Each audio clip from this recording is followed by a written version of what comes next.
story is going to involve two ducks. These are my ducks. This is Muffin and this is Muffin's baby. And they live in my garden and I love them. So today's story is an Aesop's Fable. I'll tell you all about Aesop.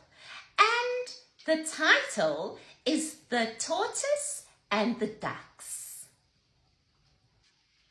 So today's story is an Aesop's Fable. Aesop lived thousands of years ago. He was a storyteller, but originally he was a slave in a Greek household. When he was freed, he became a storyteller. This is what people used to wear in ancient Greece long time ago. They were people just like us, with the same feelings and thoughts in their heads. Usually when we see pictures from so long ago, because cameras didn't exist, they are drawings and paintings of people that have an impression of what people lived like in those days. But this is an AI-generated image of a young boy running through the streets in ancient Greece. This is what they used to wear, typically. So, as you can see by the way he looks, they were just people, normal people, doing the things they did just like we do.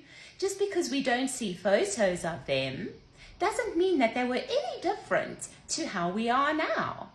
So, let me get on with a story called The Tortoise and the Two Ducks. There was once a vainglorious tortoise. This is him. He thought that he was the most handsome, majestic tortoise that had ever walked the earth. There he is, in all his glory, looking so smart. He was so proud of his shell, and he had actually been given special privileges, because when he was made, he was given a shell to carry on his back so that he didn't have to go scampering for shelter whenever the weather turned bad. And at night, he had his own little house to crawl into, exactly where he stood. But he was not very content. He was feeling a little bit grumpy, because the one day while he was walking through the forest, he came across a rabbit. And this rabbit was jumping around, doing what rabbits do, and the tortoise was not happy. He said, "Look at that bunny showing off and jumping from rock to rock. And I wish that I could jump like that. I am so tired of laboriously walking around with this shell on my back. It's so heavy and so hot. I wish I could jump." And then he saw a squirrel scampering up a tree. And again, he was dissatisfied with himself and said, "Yes, I know, I'm beautiful. I understand that. I have a shiny shell, better than any other shell that's ever been created. But I wish that I could scamper up a tree at a moment's notice. I don't want to just be able to crawl into my shell when there's danger. I want to be able to scamper up a tree and collect acorns. I want that as well. It's not enough. It's not fair." And then he came across some birds flying in the sky. And he looked at their wings and decided that he was very discontent with the way he had been made. This was not good enough. He wanted wings as well. This is just not fair, he thought to himself. Well, the one day, while he was walking through the forest, like I said, and he had seen all these animals, he came across a pond of ducks. Very similar to Muffin and his baby that I had on my lap earlier on. But they had colours. They were quite pretty. And he decided to address them and say, oh ducks, don't you want to team up with me and make a plan with me so that I could somehow sail up in the sky with you and see what you see? Can't you come up with some amazing idea, please? Well, the ducks were very accommodating and they said, of course, it's not a problem at all.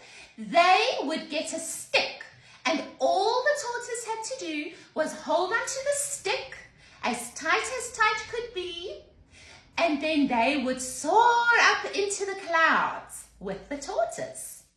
So they carried out their plan.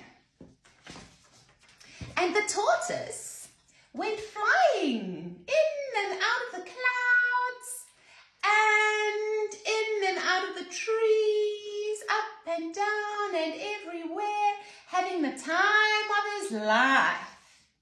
When all of a sudden, he came across a crow. And the crow, as he flew past, said, "Quack!" Oh, goodness. I don't know how to make a sound like a crow. Maybe Google it and then you can see what it sounds like. So the crow said, "Ooh-la! Look at the tortoise, who looks like he's the prince of all the tortoises. He looks so smart, doesn't he?"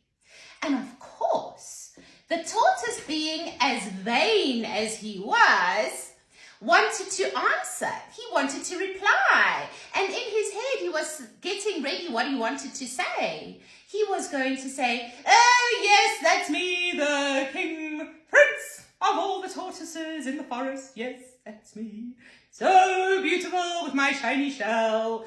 But he did something very, very foolish. He opened his mouth to talk. What do you think happened? He let go with his mouth and fell to the ground.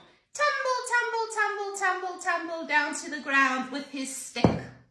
And he landed on the floor and his shell cracked. And that is why now tortoises have bumpy shells.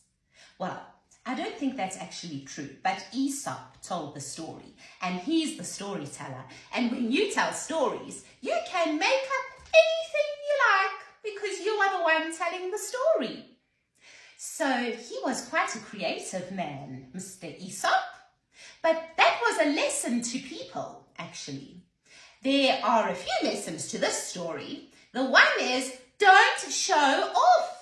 If you've got wonderful things about yourself, you don't have to go and tell everybody and bloviate and expound upon all the things that are your attributes, the things that you are proud of within yourself. No, we need to just stay humble.